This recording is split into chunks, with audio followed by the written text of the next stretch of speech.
Welcome back to our channel. दोस्तों ये video आया है how Pakistan thugs world bank. Pakistan IMF loan scheme.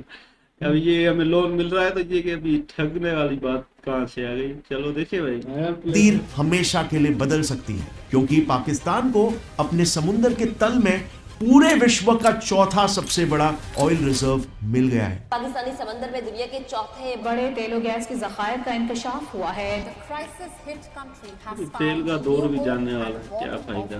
Pakistan का मुस्तकबिल रोशन होने की Naveed. A blue water economy, that's how तब Pakistani भी तेल officials निकल are रहा है जब लाइट describing का। major oil and gas deposits found in the country's territorial waters. Some estimates put the discovery as the world's fourth largest reserves. 7 सितंबर 2024 वो दिन जिसका इंतजार पाकिस्तानी सरकार सालों से कर रही थी। दरअसल पिछले 3 सालों से पाकिस्तान और उसका एक दोस्त मुल्क पाकिस्तानी टेरिटोरियल वाटर्स में ज्योग्राफिकल सर्वे कर रहे थे। सितंबर की शुरुआत होते ही एक्सप्लोरेशन टीम्स गहरे समुद्र में खोजबीन करने लगी और तभी 7 सितंबर की सुबह एक्सप्लोरेशन के बीच में ही उनके सोनार रेडार पर अचानक से कुछ हलचल होने लगी। रेडार पर काफी स्ट्रॉन्ग सिग्नल्स मिल रहे थे जिससे पूरी टीम का ध्यान एकदम से उस पर पड़ने लगा। एक्सप्लोरेशन चीफ को उस सिग्नल को चेक करने के लिए बुलाया गया और उन्होंने वही बताया जिसका पूरी टीम बेसब्री से इंतजार कर रही थी। उन्हें फाइनली वो जैकपॉट हाथ लग चुका था जिससे सिर्फ नेशनली नहीं बल्कि इंटरनेशनल मीडिया का तक ये मानना है कि पाकिस्तान की तकदीर हमेशा के लिए बदल सकती है क्योंकि पाकिस्तान को अपने समुद्र के तल में पूरे विश्व का चौथा सबसे बड़ा ऑयल रिजर्व मिल गया है। पाकिस्तान का मुस्तकबिल रोशन होने की नवीद मिली है। पाकिस्तानी समंदर में दुनिया के चौथे बड़े तेल और गैस के जखायर का इंकशाफ हुआ है। हमारी मीडिया भी ये है। A blue water economy, that's how Pakistani officials are describing the major oil and gas deposits found in the country's territorial waters. Some estimates put the discovery as the world's fourth largest reserves. लेकिन एक minute, इस खबर को सुनकर आपको deja vu जैसा महसूस नहीं हो रहा है? आज से 5 साल पहले तभी के पाकिस्तानी पीएम इमरान खान ने भी ओपन मीडिया में पाकिस्तान के सामने ऐसी कुछ खुश खबर सुनाई थी ना। इससे पहले इमरान खान ने भी यही कहा था कि उन्हें दुनिया का सबसे बड़ा गैस और ऑयल रिजर्व मिल चुका है पाकिस्तान में। इतना बड़ा गैस का जखीरा मिले कि पाकिस्तान को कभी अगले 50 सालों में गैस की कई बार से मंगवाने की जरूरत नहीं पड़ेगी। इस न्यूज को भी तभी पाकिस्तानी मीडिया ने खूब सेलिब्रेट किया। कराची के करीब जेर समंदर एशिया का तेल और गैस का सबसे बड़ा जखीरा दरियाफ्त हुआ है। इस समुद्र में तेल और गैस की दरियाफ्त के हवाले से अच्छी खबर आने ही वाली है। लेकिन बाद में पता चला कि वो न्यूज तो बिल्कुल ही फेक था। वहां पर एक बूंद भी तेल का या गैस नहीं मिला था। मगर क्या इस बार वाकई में पाकिस्तान के भाग्य खुल चुके हैं? क्योंकि पिछली बार तो सिर्फ पाकिस्तानी मीडिया और पीएम इमरान खान ने ही ऑयल डिस्कवर हुआ कहकर ढिंडोरा पीटा था। तेल और गैस के जखायर से मुतालिक कौम को जल्द खुशखबरी दूंगा, वज़ीर आज़म इमरान खान का ऐलान। कराची के करीब जेर समंदर एशिया का तेल और गैस का सबसे बड़ा जखीरा दरियाफ्त हुआ है। 7 सितंबर 2024 को ओगरा के टॉप ऑफिशियल आरिफ मोहम्मद ने इस खुशखबरी को पूरे देश के सामने सुनाया।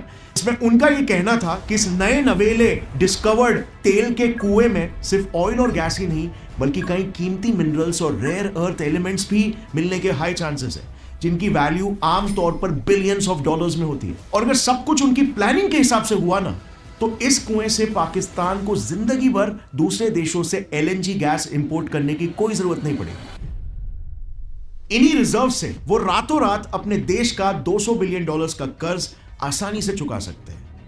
200 बिलियन डॉलर जो कर्जा किया है वो पाकिस्तान में भी उतर सकता है। आपकी इंपोर्ट एलएनजी भी बंद हो सकती है। लेकिन हाँ, यहाँ पर एक बात गौर करने वाली है। आरिफ के हिसाब से इस कुएं से तेल एक्सट्रैक्ट करने के लिए पाकिस्तान को पहले तो 5 बिलियन डॉलर्स की जरूरत पड़ेगी। अगर उन्हें ये 5 बिलियन डॉलर्स मिल जाते हैं तब कहीं जाकर 5 सालों बाद पाकिस्तान अपने सारे कर्ज चुका देगा, उसके काबिल बन जाएगा। अब 5 बिलियन डॉलर्स खुदाई करने के लिए, ये सुनकर आपको दाल में कुछ काला नहीं लग रहा? वेल, असल में पूरी की पूरी दाल ही काली है। कभी आपको कोका कोला की लॉटरी जीतने का ईमेल आया क्या? मुझे तो पता है 100 मिलियन डॉलर्स की लॉटरी लग गई थी, पर यार मेरे पैसे ना कस्टम्स में अटक गए थे। उसे छुड़ाने के लिए ये लॉटरी वाले बस सिर्फ 25,000 रुपए मांग रहे थे। मैंने कहा मेरे 100 मिलियन में से ना 25,000 के 1 मिलियन रख लो और पैसे घर पर भिजवा दो।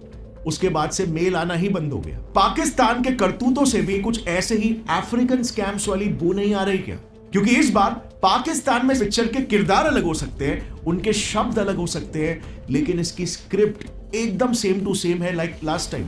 पाकिस्तान में सदियों से सेम स्क्रिप्ट वाली कहानी अलग अलग किरदारों के साथ हर 2 से 4 सालों में दोहराई जाती है। आगे समुंदर में गैस का कुआं अंदर खोदा जा रहा है और लगता ये है कि 1 हफ्ते के अंदर हमें पता चल जाएगा और हो सकता है कि वहाँ से इतना बड़ा गैस का ज़ख़ीरा मिले कि पाकिस्तान को कभी अगले 50 सालों में गैस की कई बार से मंगवाने की ज़रूरत नहीं पड़ेगी। मतलब समझाता हूं, जैसे मैंने शुरू में बताया था, मार्च 2019 में इमरान खान ने अनाउंस किया कि पाकिस्तान का नसीब अभी बदलने वाला है। उनके हाथ जैकपॉट लग चुका है। एक्सन मोबिल नाम की ऑयल कंपनी को पाकिस्तानी वाटर्स की ड्रिलिंग एरिया केकरा 1 में ऑयल और गैस रिजर्व्स मिल चुके हैं। बट पीएम जैसे इंसान के स्टेटमेंट के बाद भी ड्रिलिंग कंपनी से कोई ऑफिशियल स्टेटमेंट नहीं आया। बाद में पता चला जिस केकरा 1 ऑयल सेक्टर की इमरान खान बात कर रहे थे, वहां पर कोई ऑयल रिजर्व्स नहीं था। सेम स्टोरी 2013 में भी हुई थी।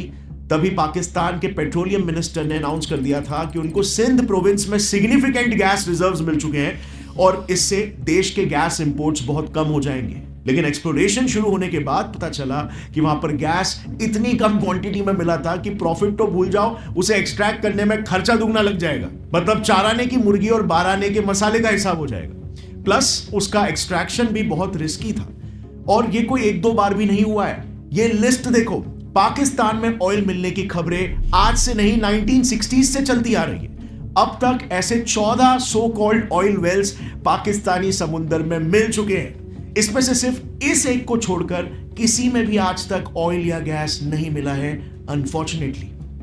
अब आपको सवाल आया होगा कि फिर क्यों पाकिस्तानी लीडर्स बार बार तेल मिलने का हाइप क्रिएट कर रहे हैं? इतना हाइप तो यार पीआर वाले भी क्रिएट नहीं करते सोशल मीडिया में। सो माजरा समझने के लिए ना जरा इन चार्ट्स को देखना, सब समझ में आ जाएगा। बेसिकली पाकिस्तान की ये हिस्ट्री रही है। जब भी उनके यहां पर एनर्जी क्राइसिस चल रहा हो, आईएमएफ से बेल आउट यानी कि और पैसे लेना हो, एंटी गवर्नमेंट प्रोटेस्ट चल रहे हो, या फिर इन्वेस्टर्स को बताना हो कि उनकी जमीन में पोटेंशियल रिसोर्सेस है, इसीलिए आओ और पाकिस्तान में पैसे लगाओ, तो उनकी सरकार यही तेल और गैस मिलने वाला स्कैम हर बार दोहराती रहती है। खुद ही देख लो, 2019 में जब पीएम इमरान खान ने अनाउंस किया था, तभी पाकिस्तान में सीवियर एनर्जी क्राइसिस चल रहा था। साथ ही में एंटी गवर्नमेंट प्रोटेस्ट भी चल रहे थे और साथ ही में पाकिस्तान आईएमएफ से $6 बिलियन का बेल आउट पैकेज भी मांग रहा था। 2013 की भी अगर बात करें तो एनर्जी क्राइसिस चल रहा था और $6.6 बिलियन का आईएमएफ लोन मिला था। दशकों से पाकिस्तान की यही रीत रही है। कई अलग अलग पार्टीज आई, कई अलग अलग सरकारें आई और चली गई, मगर सभी ने पाकिस्तान की आवाम की आंखों में खूब धूल झोंका। उनके देश में चले आ रहे क्राइसिस से ध्यान भटकाने के लिए ऐसे हथकंडे अपनाए जिससे ऐसा महसूस हो आवाम को कि हमारे आगे का फ्यूचर ब्राइट है। मतलब जरा सोचो, हर 2 से 3 सालों में इनको मिलियंस ऑफ डॉलर्स आईएमएफ से मिलते हैं। $3 billion loan for Pakistan. Around $6 billion. $7 billion over the next 37. पैसे जाते कहां पर है? इनकी इकोनॉमी स्टेबल होना तो छोड़ो, एक क्वार्टर में पॉजिटिव ग्रोथ भी नहीं दिखा पा रही है। अब हमारे देश भारत में भी ऐसी ही परिस्थिति आई थी पास्ट में, लेकिन हमने उस परिस्थिति से सीख ली। आखिरी बार हमने 1991 में आईएमएफ से मदद ली थी और उसके बाद चाहे किसी भी पार्टी की सरकार आए, उनकी जो भी विचारधारा रही हो, पर 1991 के बाद से हमारे देश को किसी के भी हाथ जोड़ने नहीं पड़े। लेकिन पाकिस्तान भगवान ही जाने क्यों अपनी गलतियों से नहीं सीख ले रहा है। इस साल के शुरुआत में ही उनके पेट्रोलियम मिनिस्टर ने पब्लिकली इंटरनेशनल इन्वेस्टर्स से यह अपील की थी कि पाकिस्तान को नए ऑयल और गैस वेल्स की तलाश करने के लिए $30 बिलियन की जरूरत है। $30 बिलियन, जरा अमाउंट तो सोचो। ये इतना बड़ा अमाउंट है कि पाकिस्तान के अब तक के सबसे बड़े प्रोजेक्ट सीपेक प्रोजेक्ट, जिसमें चाइना इन्वेस्टर था, उससे भी बड़ा अमाउंट है ये।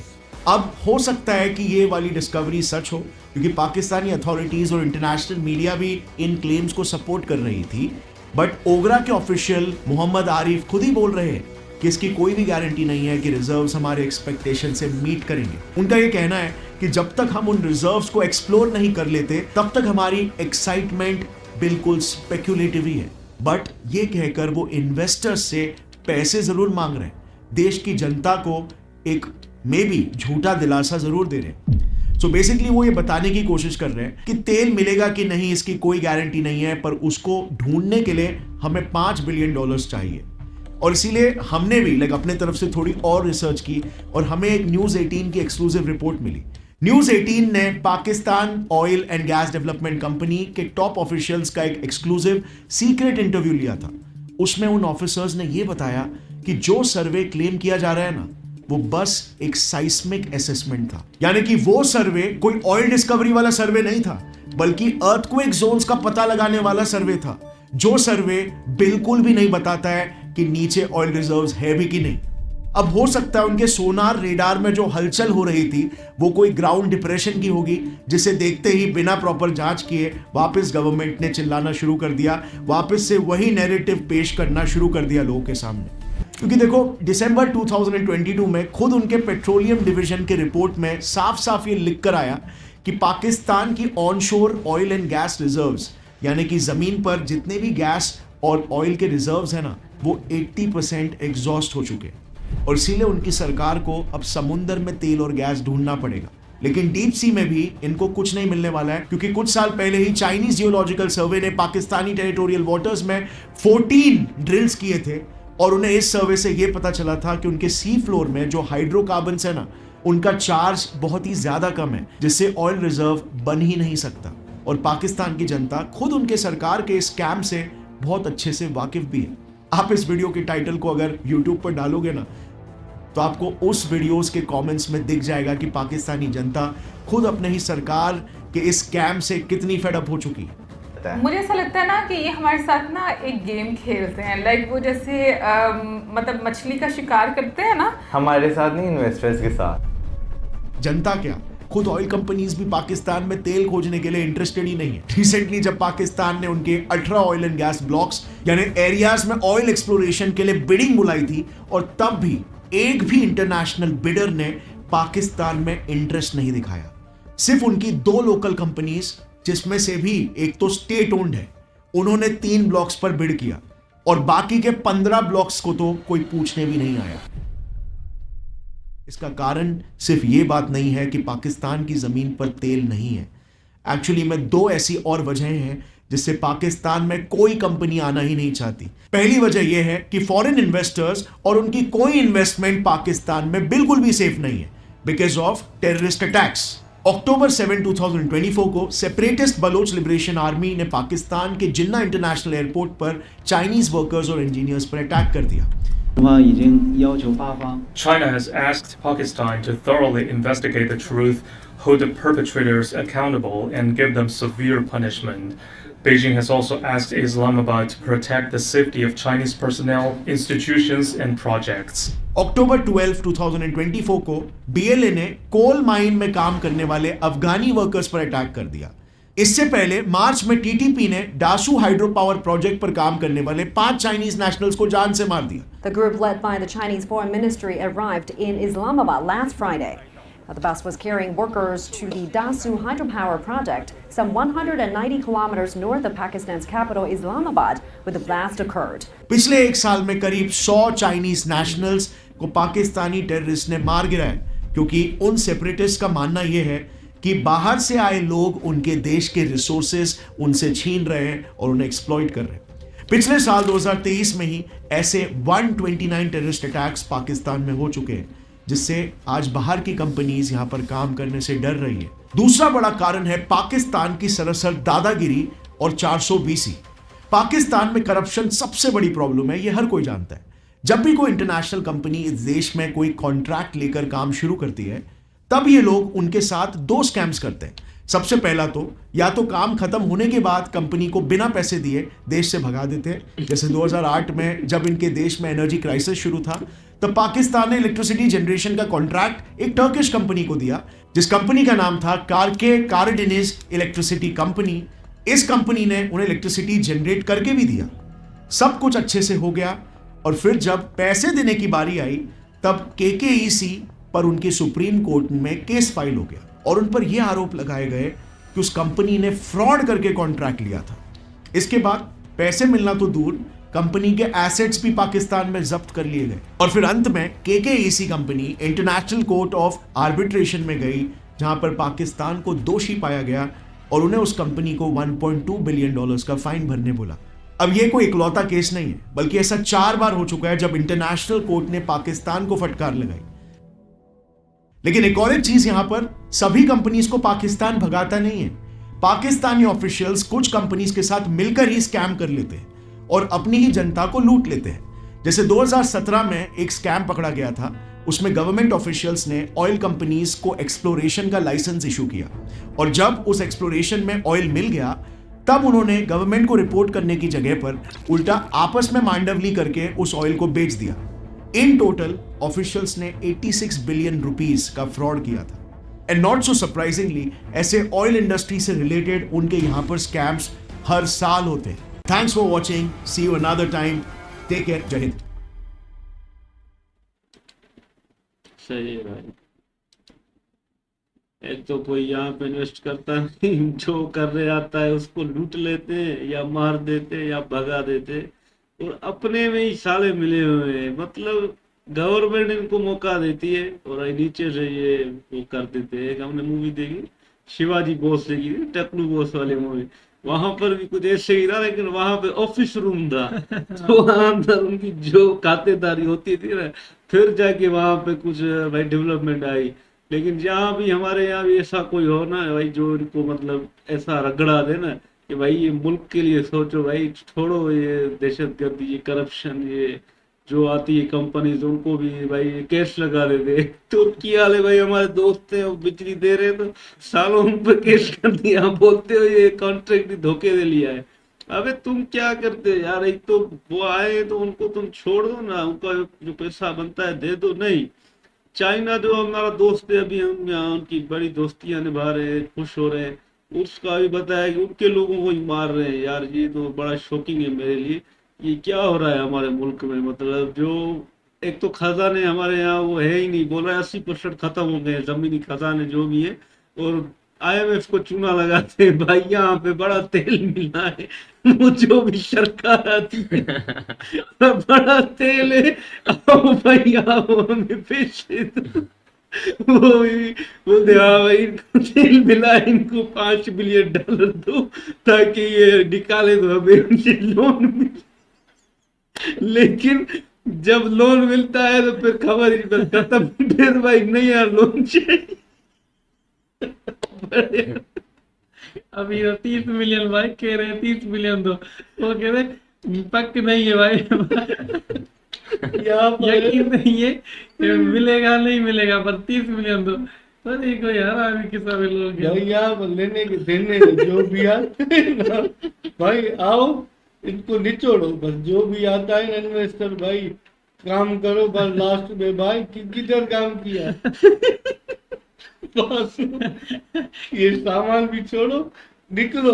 वाला लोग हमारे जो भी फ्रेंड हमारे हैं ना उनको ही हम चूना लगाते भाई। आज तक हमने भी ये न्यूज कभी भी नहीं सुनी है, ये ऑयल वाली, ये फर्स्ट टाइम हम सुन रहे हैं। ऑयल निकलता है हमारे यहाँ, इस भाई साहब ने तो बता रहा है 80% तो हमारे यहाँ सूखा हुआ है भाई।